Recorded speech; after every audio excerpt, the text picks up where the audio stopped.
This is the 5th day of this March 2025 7-day sesshin, and we're continuing with Flora Courtois, her book, An Experience of Enlightenment.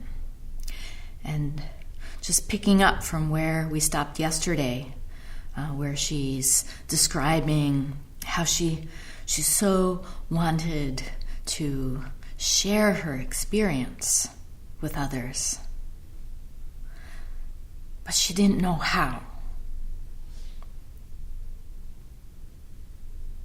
She didn't really have the words for it.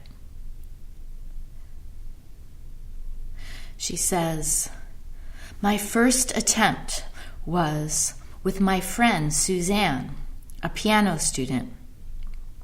To her, I said something like this: 'Sue, there is a way to know the universe and your soul and yourself as one whole, all at once. If you can do that, you won't have to strain so to learn. It will come naturally.' We talked frequently until I realized I was not really communicating this to her at all. Another day, near the university health service, I ran into my old friend, the psychiatrist, Dr. Raphael. 'How are you getting along?' he said. 'Sometime, if you'd have time,' I said, 'I'd like to come in and tell you about a wonderful thing that's happened to my vision.' He gave me a long, quizzical look. 'Well,' he said, 'I wouldn't worry about my vision if I were you. You're looking awfully well.' And off he went. She then says, about this time, a paper was required of me in a general science class. My background in any physical science was almost non-existent at that time. But I recklessly decided to try to put down on paper, in the objective language of science, what I felt I had discovered through changed vision. The paper was titled "One Law." It was another unsuccessful attempt. My professor commented that he had no idea what I was talking about.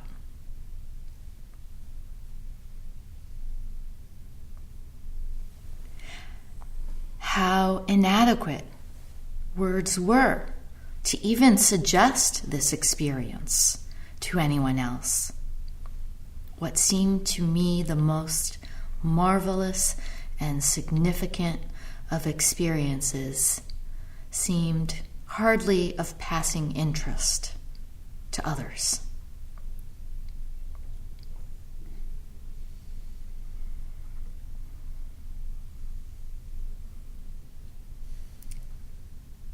The same goes with trying to explain to someone who has never done Zazen before what it's like, or what sesshin is like. And even among fellow practitioners,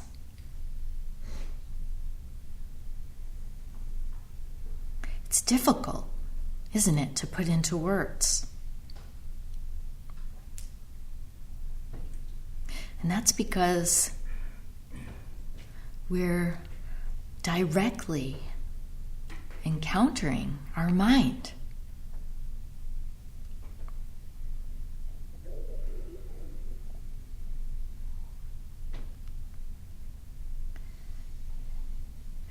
She goes on, "I came to feel that to talk about this personal experience was to expose to shallow interpretation and disrespect what was most worthy of respect.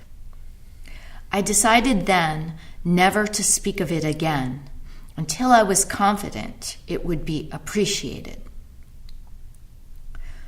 Autumn came to Ann Arbor, bringing with it a carnival of colors and sparkling air. Wandering in the fields and along wooded paths, sometimes lying on a grassy bank, looking up at the stars in the evening, I felt completely at home. In an indefinable way, I felt the presence of others who understood, and I felt confident that so long as I lived with this open vision, everything else would somehow be right, and just as it had always been intended. So it came about that the changes described here, so strange and incredible at first, gradually came to seem quite natural.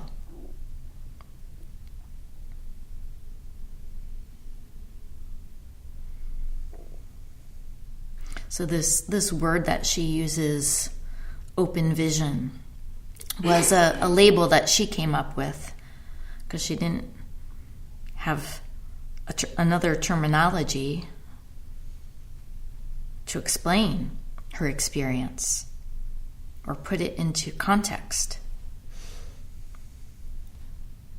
And she says, at first it was so fresh and exhilarating. She was also filled with immense gratitude. And gradually, it just became ordinary, natural. Just things as they are.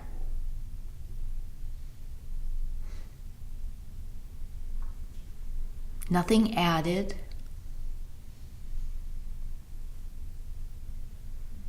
Also, nothing subtracted. Nothing rejected.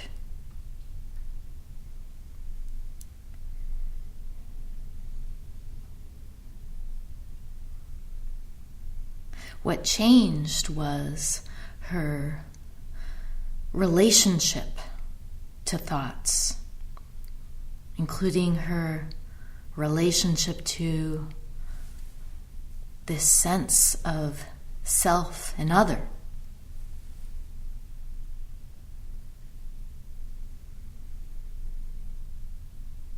She now had a clear view of the ground of it all.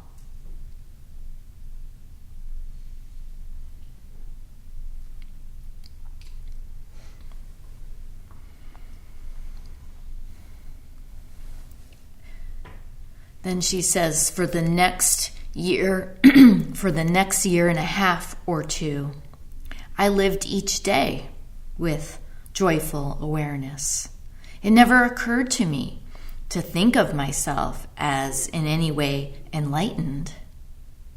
I had never heard such terms as enlightenment or religious experience, let alone Kensho.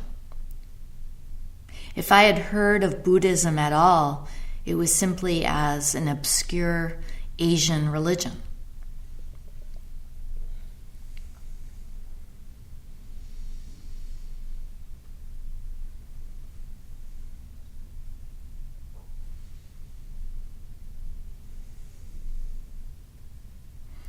So this experience she had, it's not limited to people who practice Zazen. It's not limited to those who go to Sesshin, nor to those who do Sesshin in person.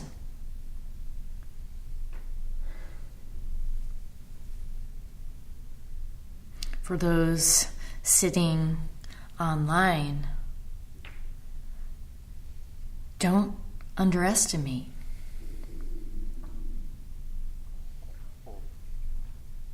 doing zazen at home.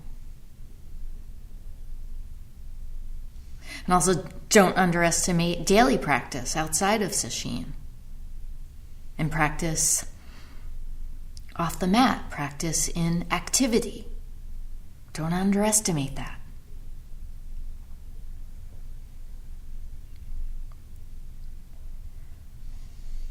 There's no special time or place that's reserved for waking up.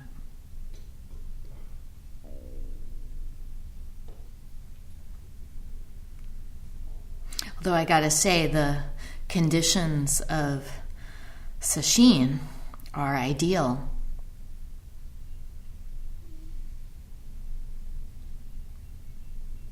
In that the structure of it and the schedule are designed to support intensive practice.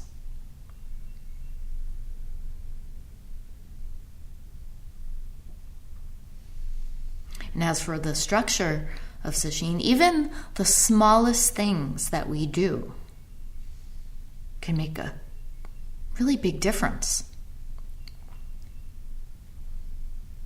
Like Zendo forms. Whenever we place our hands palm to palm and bow to the Buddha figure on the altar, to one another,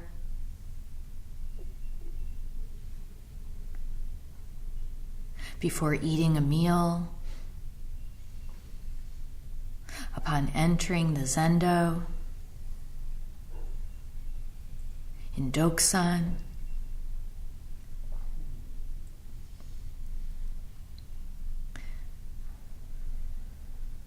doing it with an undivided mind. We're activating our true nature. Just in that brief moment of resting one palm against the other.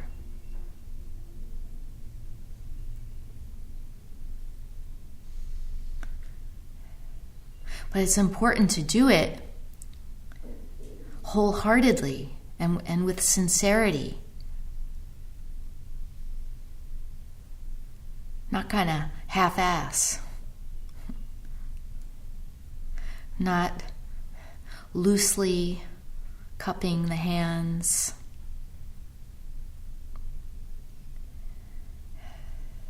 Such that the palms don't connect, they don't unite. But also not pressing them too firmly in a rigid, tense kind of way.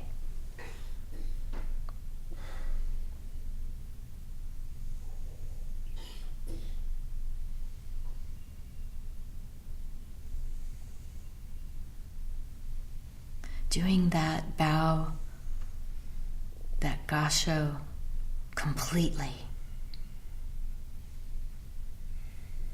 That's our true nature functioning.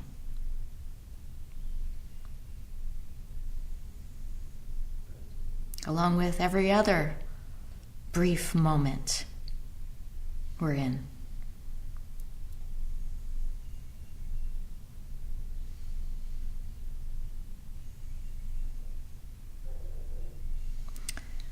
Flora goes on. By now, I had married and was working in Detroit. During this time, I read a book entitled The Bates Method of Sight Without Glasses. The author, Dr. Bates, impressed me as having an unusual point of view about seeing. I was struck by his frequent use of the term central fixation and wondered if by any chance he might understand about open vision. With a little investigation, I discovered that Dr. Bates was deceased, but that his widow lived and carried on his work in New York City. I resolved to go there and talk to her. After saving up for many months, I made the trip to New York, where I visited Mrs. Bates. She was a kind, friendly person. We had a most pleasant visit, but this experience taught me that she was talking about local sight, while I was struggling to express an entirely different dimension of vision. So I'd never heard of this book or author before and looked it up. It turns out that Dr. William Bates was a rather controversial figure in the history of eye care. As an ophthalmologist, he came up with this method for improving eyesight that involved staring at the sun for extended periods of time without glasses or UV protection. So today his treatment is widely recognized as a kind of quackery.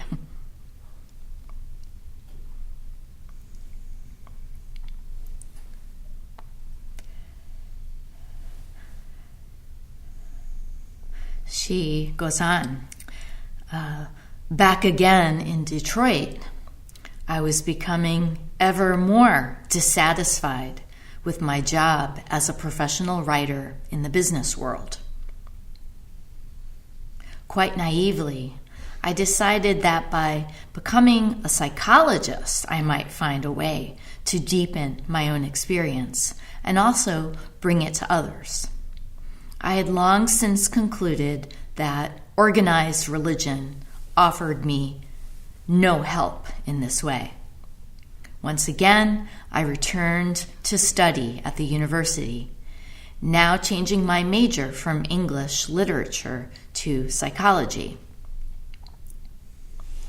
Here one day, seemingly by accident, I picked up a copy of William James's Varieties of the Religious Experience.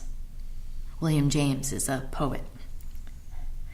And with a shock of recognition, read for the first time descriptions of the kind of experience I had had.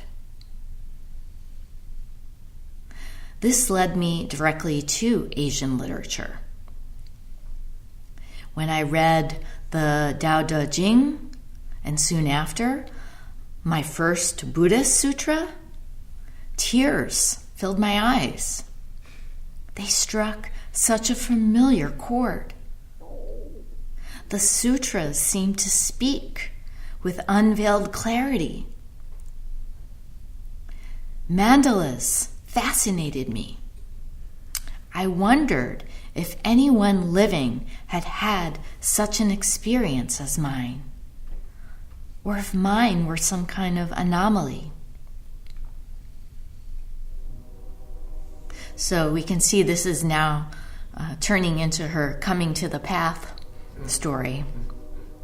She had been on the path all along and didn't know it.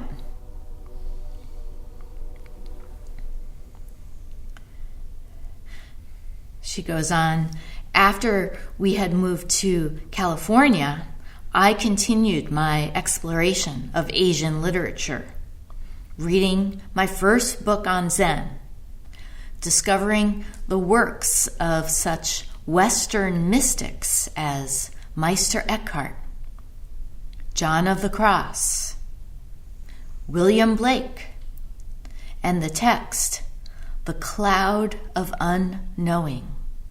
The Cloud of Unknowing. I felt a special affinity with Eckhart and Blake. The term mystical seems to me to be a misnomer, for these authors, expressing as they did so deep a grasp of reality. The Cloud of the Unknowing is a 14th century work that's tied to Christian mysticism, and all these writers are part of that tradition.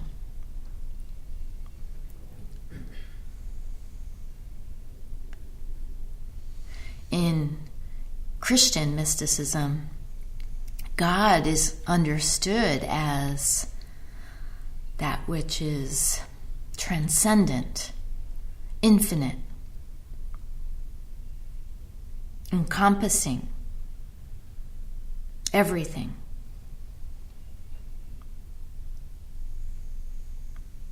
As opposed to some old bearded white guy up in the heavens.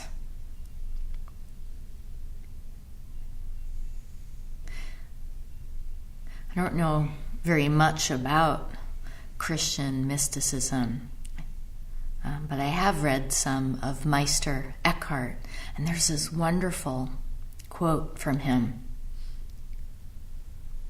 And it speaks to this new vision that Flora describes. He said, "The eye through which I see God is the same eye through which He sees me."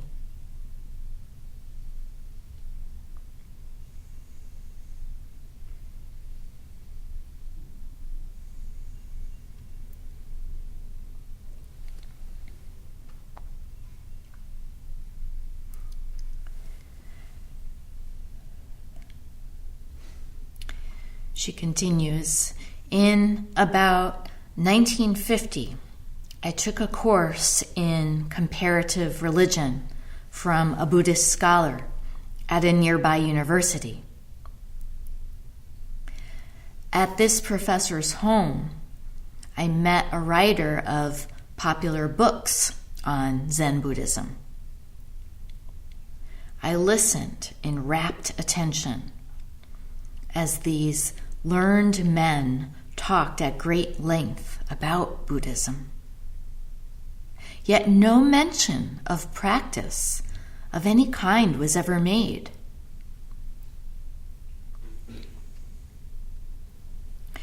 It must have been about this time that I began to feel a subtle pride in knowing firsthand what these authorities apparently knew only in theory.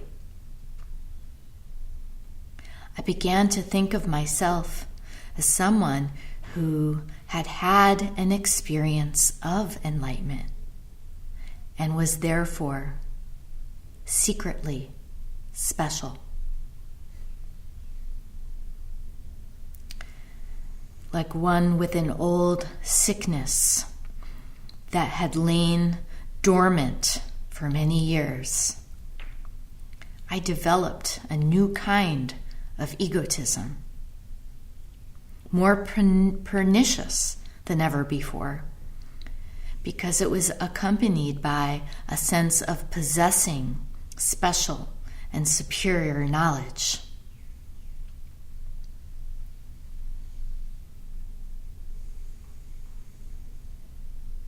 So at this point, she now has a conceptual framework.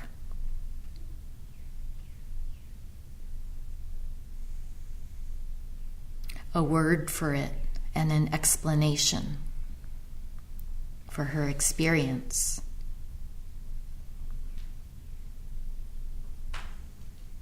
And she felt prideful because she latched on to the thought of having achieved something, having attained something very special.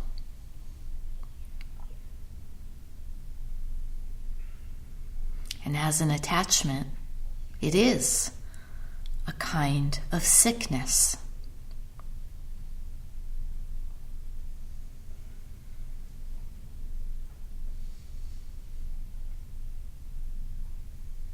It's sometimes referred to as the stink of Enlightenment.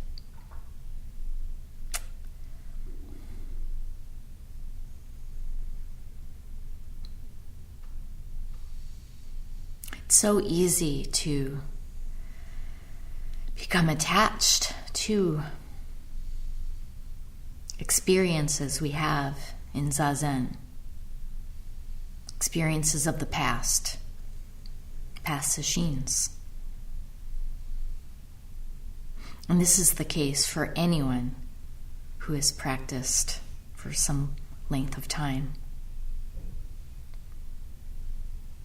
It's a risk that we all face. And it is a product of ego conditioning. And that's why ongoing practice is essential.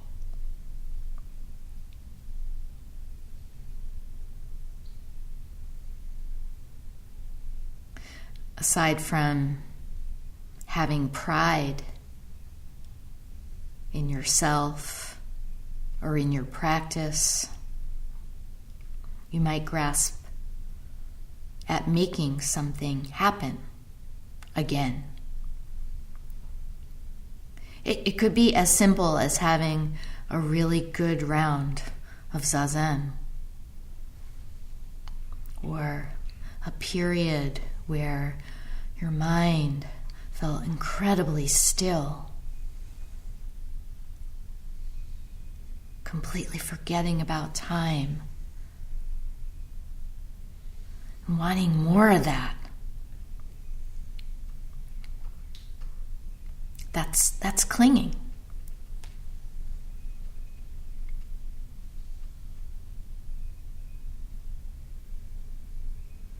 Or it could also be the opposite, having a so-called bad round of Zazen.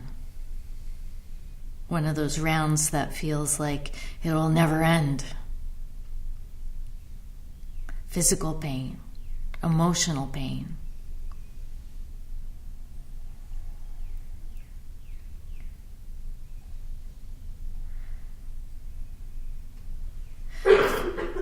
Finding yourself trying to plan and plot, maneuver around so that it doesn't happen again. Don't want to go back there. Of course, you can't go back there. Conditions change. Everything passes. Both that which we call good and bad pass. And that's the nature of mind.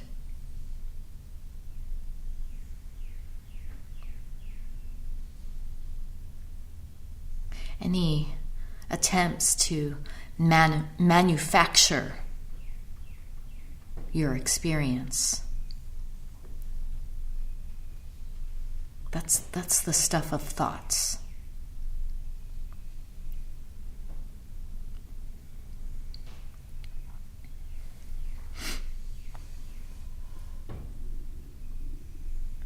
Flora goes on. My college career, which had been interrupted so many times by the need to work, by wartime, and the demands of family life, was finally completed at a Southern California college. In a psychology department of good academic standing in those years, for a student to make a serious study of any aspect of religious or mystical experience was not acceptable. The closest I came to doing so was to write several papers referring to the extensive literature on authentic religious experiences from all times and places. Once or twice, I pointed out such accounts in the works of the poet William James to a psychologist or psychiatrist on the teaching staff. The reaction was invariably to label them as psychotic episodes or regression in the service of the ego. Finally, I became interested in a subject which seemed related to the opening of inner vision. That is, to changes in perception during states of deep relaxation. Since one of the clearest recollections from my own experience was of the wonderful release of all tension.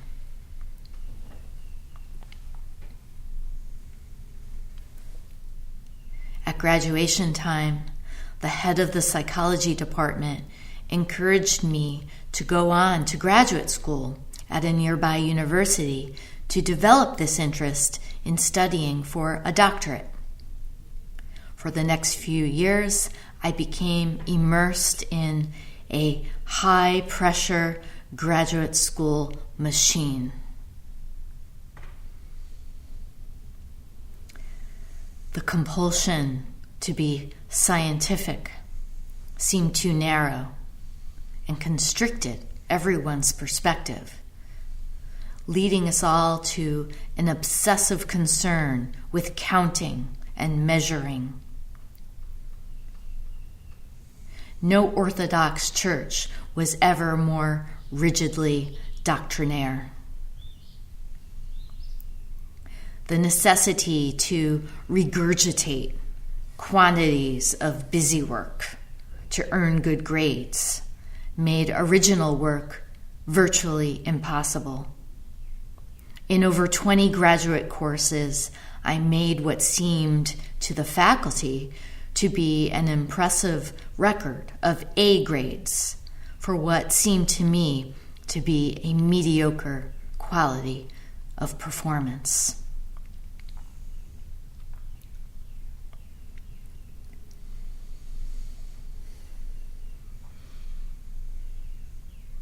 This is how a lot of people experience their school and work life.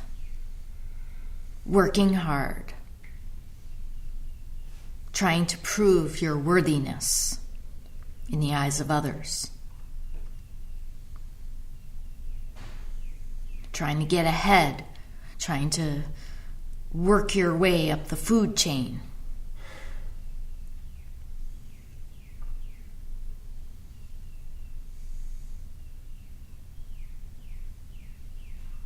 Can feel like just an exhaustive and meaningless pursuit.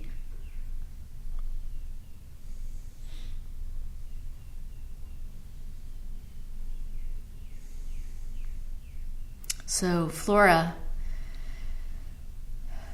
she became skeptical about what she was doing with her life.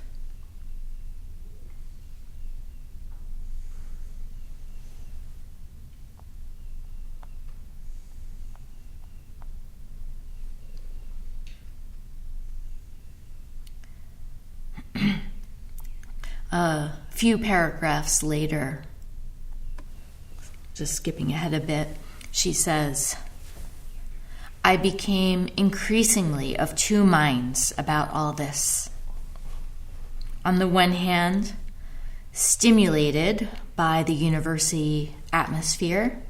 On the other, disturbed by a sense of wandering further and further off course, to the extent that I had become academically successful.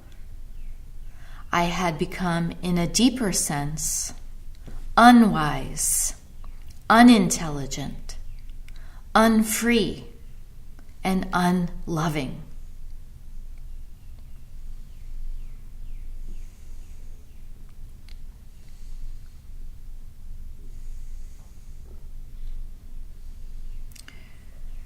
Her wonderful experience, where did it go? It faded. She found herself getting entangled in thoughts. She wasn't yet practicing Zazen because she only knew about it on the conceptual level.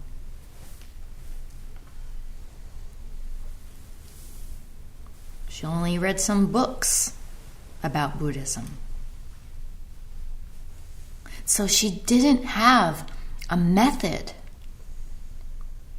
for integrating her awareness into her daily life.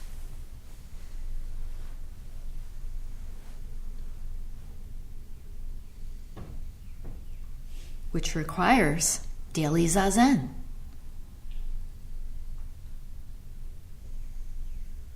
And Sesshin.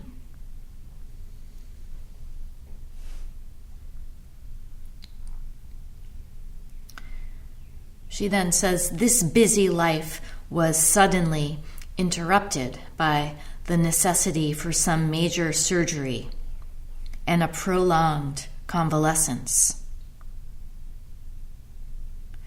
All the knowledge I had accumulated in these years could not be compared to that which I had learned in one measureless moment long before.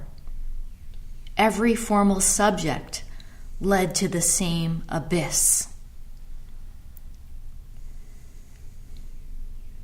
So a decision was made, and against the advice of every interested faculty member, I terminated my studies for a lesser degree, a master's, and returned to a quieter and more ordinary life.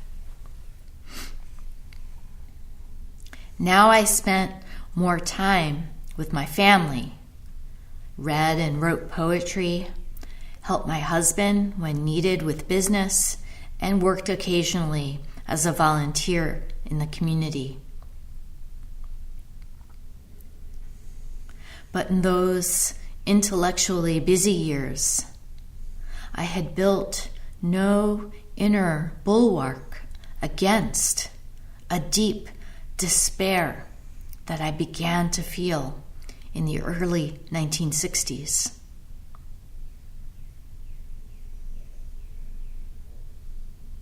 I grieved that the priceless opportunity I had been given in my youth somehow had been dissipated and wasted. All my efforts to communicate what seemed most important to me had failed. Never once had I found the way to pass it on directly to anyone else, not even to my family. There seemed to be no one to whom I could even speak of this. I longed for guidance, both religious and practical. I also longed to be a member of a truly religious community. When, for one reason or another, I attended one of our community's churches, all I seemed to find was an organized effort to protect and distract people from the awesome struggle and dangers of transformation. The awesome struggle and dangers of transformation.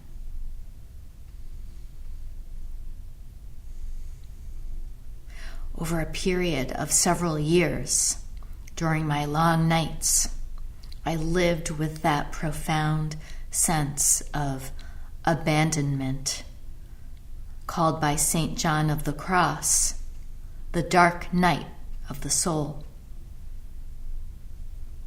On the surface, my life looked successful enough, but on the deepest level, I felt I had failed in living every day in joyful awareness.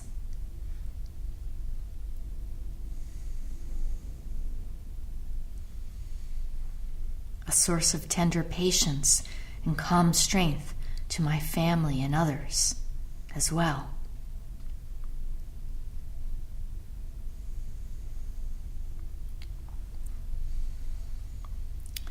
This phrase, dark night of the soul,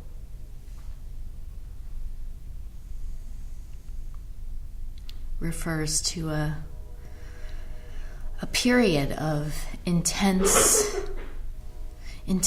inner struggle.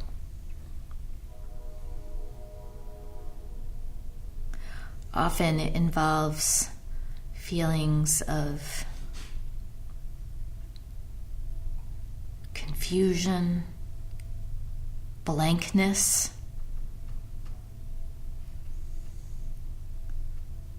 loss of meaning, loss of purpose.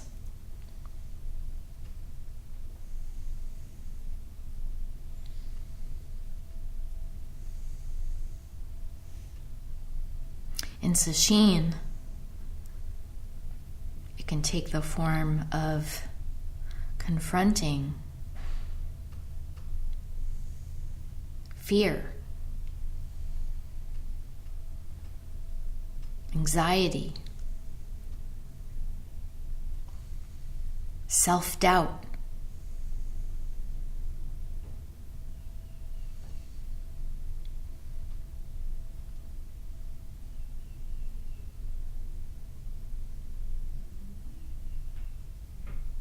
and it's part of the process. For many, it's a necessary part of the process of looking into the mind.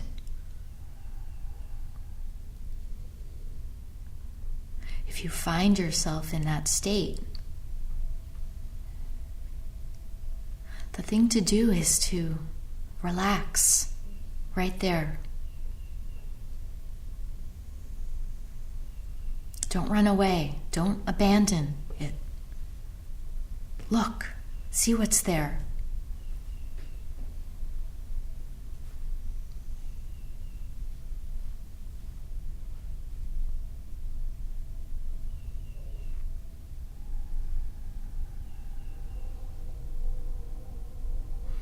Within darkness, there is light.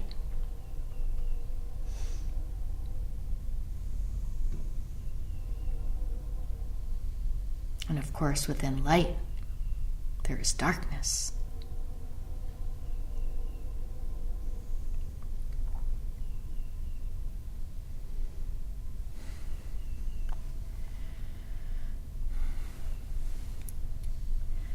Flora then says, my only hope lay in my confidence that what was lost was here all the time and beyond time, nearer than I knew.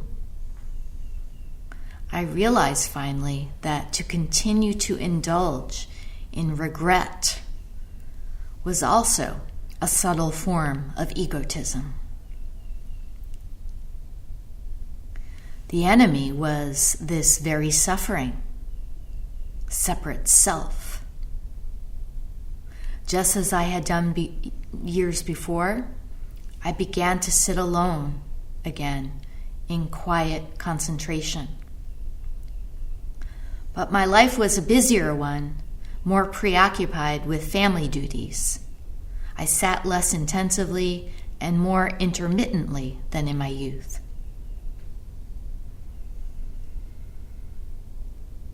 For some time, I sat alone, and later, learning of a group of people who sat regularly together in meditation, I joined them. Then I heard that a Zen center had been started by a small group in Los Angeles. So at last, I came to Zazen and to the heart of the matter. Sitting in the zendo,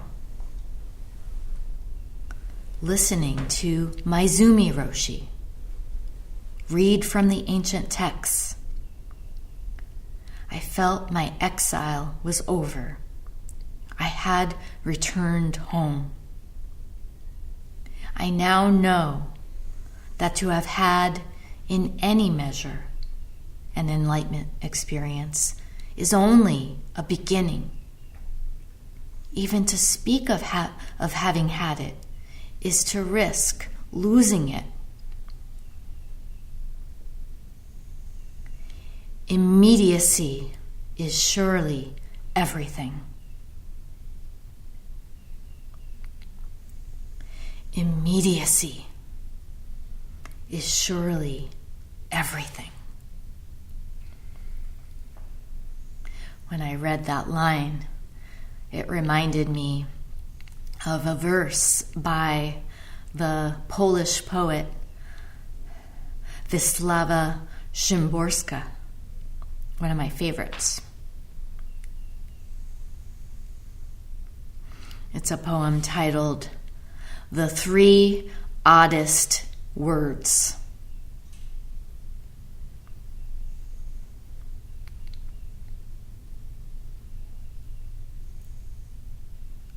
When I pronounce the word future, the first syllable already belongs to the past.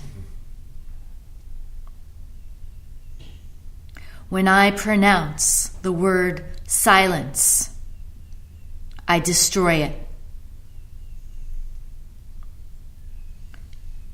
When I pronounce the word nothing, I make something no non-being can hold.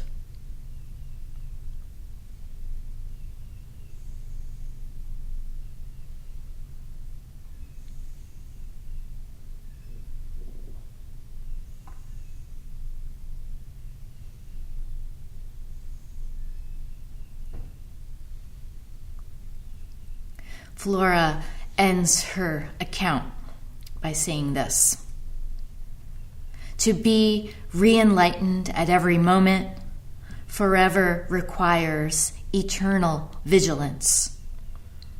How can it be otherwise? To continue to practice such awareness at every moment is implicit to the very nature of enlightenment. Thus, practice is reality. Reality is practice. This was the indispensable pillar that had been missing from my life. Now, like a slowly rising tide, quietly, less dramatically, the timeless vision returns. The infinite possibilities for joyful awareness open at every moment. To this, I now vow to give all my attention.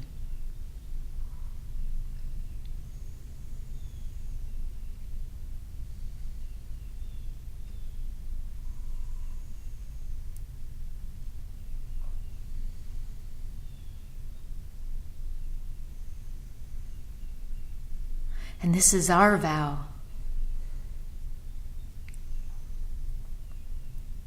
It's a simple one.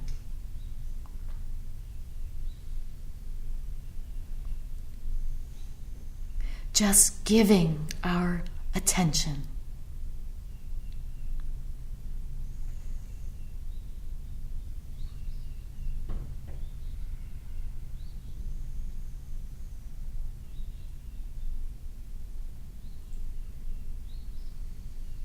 Opening up to this.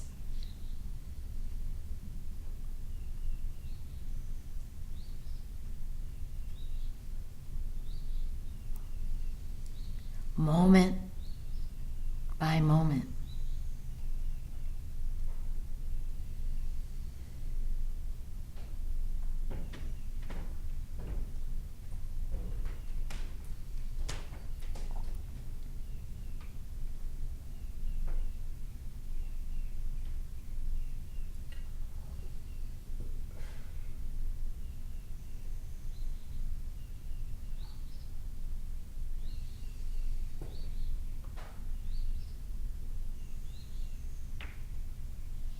this wordless intimacy.